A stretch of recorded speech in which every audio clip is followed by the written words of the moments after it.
Hello everyone, how are you doing? This is MD Tech here with another quick tutorial. In today's tutorial, I'm going to show you guys how to create a basic Windows batch file on your Windows 11 computer.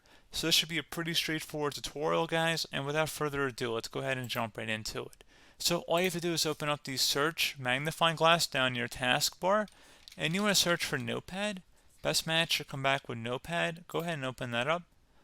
You want to type the @ and then echo, ECHO. And then the next line should go be whatever your text is here.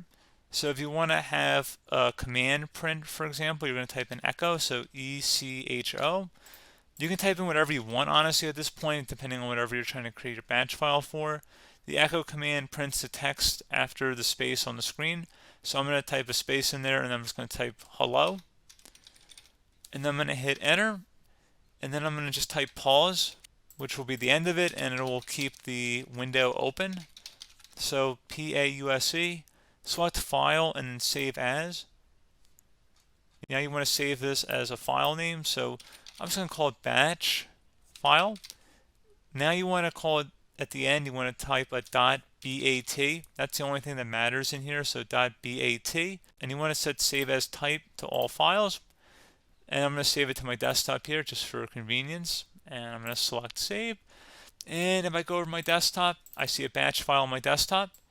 So that's pretty much it, guys. So as always, thank you guys for watching this brief tutorial. Do hope I was able to help you out, and I do look forward to catching you all in the next tutorial. Goodbye.